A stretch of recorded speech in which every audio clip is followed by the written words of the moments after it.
Today, I'm not talking about couples, but I'm talking about what we say to ourselves. So, this is more of that individual focus, but can be applied to your relationship too. So, I'm Rachel Elder. I am owner and therapist at Connected Couples Counseling. We serve couples and individuals dealing with relationship concerns and focuses in Washington State. So, yesterday, personally, I go to church and I am on my worship team at church, and I have always grown up saying, like, I'm a backup singer. I'm a person who sings in the shower, sings at home alone, sings in the car. Or I'm a person who maybe a shot or two at a bar can do karaoke with no problem. But I've never thought of myself as like a lead singer or a lead vocalist, a bold, kind of can do it on my own singer. Very stage fright, very shy, get anxious and nervous. And it just so happened yesterday at church, our lead singer and other singers were sick. And so it really was just me. And I was working myself up of like, okay, you can do this. But in my head, I was having these thoughts of, but I'm not this person. I'm a good backup singer. I'm a good support singer. I don't lead. I don't like being front and center. So I've got these voices in my head, and yet this opportunity's, well, it's an opportunity, and also like, this is all I got. If we're going to do worship today, it's either I sing or we don't, or we rally in some way. And I ended up doing it. And from what other people said, and even my own sense, like I think I did a really good job. I was proud of myself. I was able to listen to it back and was like, I actually did decent. There were times that I know my voice cracked a little bit, or I could hear the nerves in my voice, but I did it. And I survived, and it didn't kill me. And after I was done, I was thinking about how powerful our words are to ourselves. The things we say about ourselves, or the things we say about our relationship, we can make them feel like truth, but really they're just a perception. They're a subjective experience. It's not exactly truth. It is not always right. And we are incredibly powerful of deciding and speaking goodness and truth to ourselves, to our relationship, to our life. When we say we are not this type of person, we cannot do this, we are not capable of this, it's only natural for us to believe that that is truth, even if it's not. So it made me just start to think about, how can I speak more kindness, more goodness, more compassion, more grace towards myself? And it also made me think about how that shows up in the work that I do with clients a lot.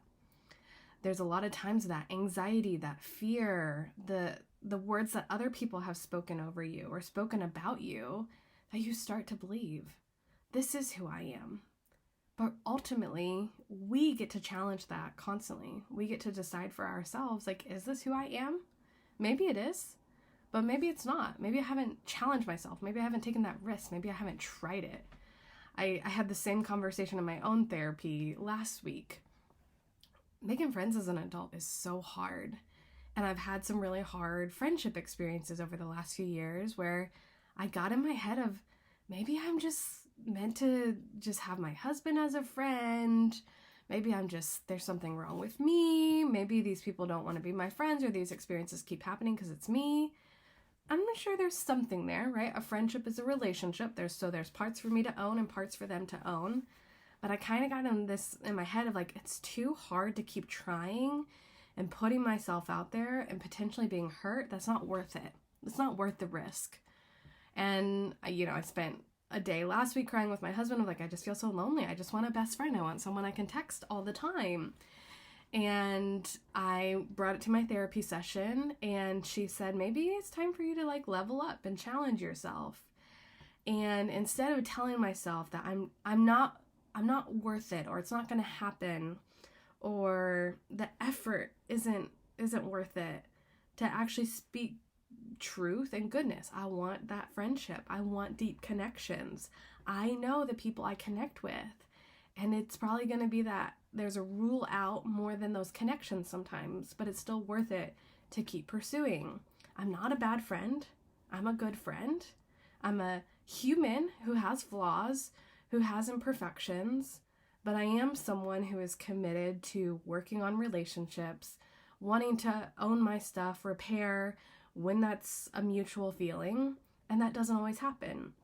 I also told myself every time I get close to someone, they move away, because that has been the pattern over the last few years. The people I finally build that relationship and connection with, they end up moving an hour or more away or out of state. And so in my head, I said, it's just not worth it. Like, everybody I get close to moves away. And instead, reframing of, I build connections and people have their own lives. They move away and it's not because of me. It's not because I became their friend. I know that rationally, but emotionally, our emotions kind of take us up and create these stories, these narratives that aren't always true, but that it's still been worth it to build those connections. And so I just wanted to bring this because it's so powerful what we say to ourselves, what we lean into as truth that really doesn't have truth behind it. Truth is factual. Perception is subjective. It's not objective. And we can say this is our truth, but really it's our perception, our thoughts, our feelings. It's not truth, but we believe that our experience, our perception is truth, and we get tripped up in that. And I think this can apply to our relationships too. If we, whether it's about ourselves or our partner, we say this is who they are, we forget that who we are as humans are constantly evolving and changing. Yes, they have to decide to change and evolve for themselves, but when you tell them you are XYZ, I'm trying to think of a good example, you are lazy, what's that going to do to their self-worth, their self-perception? When you as a partner are saying you are lazy, these are extremes, you are stupid, you are worthless, you are nothing, it just deteriorates a relationship. So we have to be so careful with our words. We want to speak goodness. We want to speak affirmation, appreciation, admiration, because those encourage change. They encourage growth. They encourage evolution in a relationship. So instead of speaking what we don't want in our relationship, we need to speak what we do want. And we need to speak kindly and gently to one another. You're both not flawless. You both have flaws and you're both imperfect people who committed to one another, and there's going to be mistakes. There's going to be hurt. But how can we speak more goodness and more of what we desire and want? And especially ourselves as a partner. Sometimes we take what our partner is doing or showing us, whether it's intentional or not, and we let it decide what we are worthy of or deserve or who we are in our relationships. And it's that reminder of this is just an experience, a perception. It's not truth. So if your partner, I found myself in this a few years ago. I felt like my partner was spending time with everyone else but me. So I got this message of maybe I'm just not desirable. Maybe he's right. Maybe I just don't deserve the time and energy. It's not true, but I got caught up in that. And that led me to think, maybe I'd be happier with someone else. Maybe this isn't the right relationship, which was terrifying to find myself thinking about. But that was how powerful those thoughts and those feelings and what I started to tell myself about what he was doing. What he was doing had nothing to do with me. He was trying to survive as a new parent. He was thinking I didn't want to be close to him. And we both started creating these messages and stories about our dynamic. Instead of, this is a skill I sometimes encourage my couples to do from Brene Brown, which is to say the story I'm telling myself is you don't want to spend time with me. When you say that, you take a risk. You're saying this is a thought, this is a feeling, this is a perception experience I'm having, but you give your partner the opportunity to hear your experience and for them to be curious or show you that that's not true. So I went to my husband and said, the story I'm telling myself is that I would be happier with someone else. And I don't like that. I don't want to feel that way. I chose you for a reason. You are the father of my child. I don't want to feel that way. And so he said, I don't want you to feel that way either. I don't like that.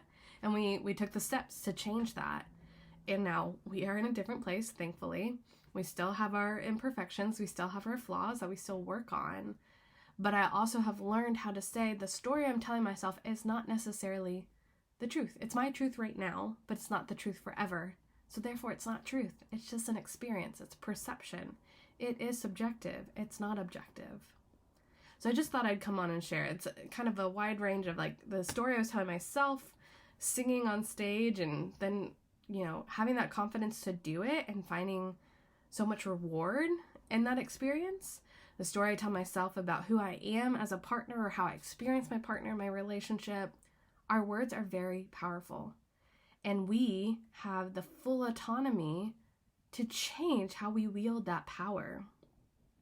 But we have to look at it and we have to confront it and challenge it. If you don't want to do the work to change your thoughts and feelings, they're not going to change. They're going to stay the same. And you're going to find that story gets bigger and larger. And you have a huge book in front of you of all these stories you're telling yourself. But you also can have a book of stories of, the story I tell myself is I am confident. The story I tell myself is that I am brave. The story I tell myself is that I am capable. Those words are empowering. They motivate. They propel you forward. The story of I'm not enough. I can't do this. I'm a back-up singer. I am not worth his time. Those stories deteriorate. Both stories grow larger, but where do you want to extend your energy and effort and intention? So I challenge you to think about that. How are you speaking of yourself? How are you speaking about your partner, about your relationship? And if you're a parent, how are you speaking about your kids? How are you speaking about yourself as a parent? If you want to be better, you want to grow, you want to change, you want to evolve, speak that upon yourself. Speak that into yourself and into your life. It will change because your brain will rewire and start to see that too. I want to be a good mom. And you're going to start to see all the ways you're a good mom. You're going to still have those moments that you see where you maybe weren't the best mom, but you also get to take those moments and say, how do I utilize this experience to become that mom I want to be? Versus say, this is why I'm not the mom I want to be. Your words are powerful. Go and speak goodness over yourself today.